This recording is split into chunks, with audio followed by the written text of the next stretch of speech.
രാവിലെ ഞാൻ പറയാനേ 10 ദിറംസിന് കൊടുക്കുന്നുള്ളേ. പറഞ്ഞോളിക്കാം 10 ദിറംസിനാ തരുന്നത്. വലിയ ഫിഷ് തവ ഫ്രൈ 10ഓളം ഫിഷ് ഉണ്ട്. അതിൽ ഏത് വേണം എടുക്കല്ലേ? ചെമ്മീനുണ്ട്, ക്രാബ് ഉണ്ട്, കൂന്തലുണ്ട്, മത്തിയുണ്ട്, പർഷുണ്ട്.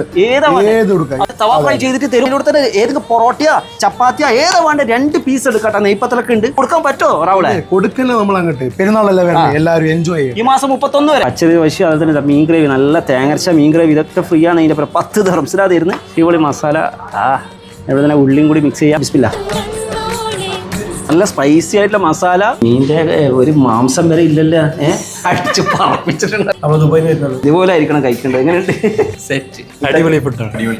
മണവാട്ടിക്കോയി ഒരു ഫുൾ ചിക്കനാണ്. ചിക്കൻ മുക്കി പൊരിച്ചിട്ട് എണ്ണയിൽ നാടൻ മസാലയും കൂടാതെ തന്നെ നല്ല തേങ്ങാപ്പാലൊക്കെ ഇട്ടിട്ടുള്ളതാണ്.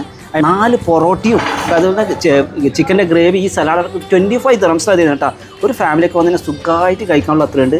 ലെഗ് പീസ് ചെറുതെടുക്കുക, മസാലയും കൂടി മിക്സ് ചെയ്യുക. തേങ്ങാപ്പാലിൻ്റെ സ്വീറ്റ്നെസ്സും അതുപോലെ തന്നെ ചില്ലി ഫ്ലെക്സ് കിട്ടുന്ന സ്പൈസി ഒന്നും കേട്ടോ. കുട്ടിയൊക്കെ ഒരുപോലെ ഇഷ്ടപ്പെടും. അടിപൊളി പേരാട്ടോ. തീപ്പൊരി ചിക്കൻ, ചെറിയ പീസ് ചിക്കൻ ഫ്രൈ അങ്ങനെ ഇട്ടിട്ട് ഷെഫിൻ്റെ സ്പെഷ്യൽ റെസിപ്പിയിൽ ഉണ്ടാക്കിയാണ്. ചെറിയൊരു സ്പൈസി ഉണ്ട് കേട്ടോ. പേര് പോലെ തന്നെ തീപ്പൊരി ചിക്കൻ തന്നെ. പൊറോട്ടയിൽ നല്ല ബീഫ് ഇങ്ങനെ ഇതാക്കിയിട്ടുള്ളതാണ് കേട്ടോ. നല്ല സോഫ്റ്റ് ആയിട്ടുള്ള നെയ്പ്പത്തിൻ്റെ ചെറുനാരങ്ങ പീനെ ബീഫിൻ്റെ തമ്പടി പിടിക്കുക. നല്ല നാടൻ മസാല. ലൊക്കേഷൻ വരുന്നത് അജ്മാൻ നെക്കിൽറ്റൂർ അസർപ്പിൻ്റെ ചായക്കട. ഗൂഗിളിൽ പേരടിച്ച് കഴിഞ്ഞാൽ കറക്റ്റ് ഇവിടെ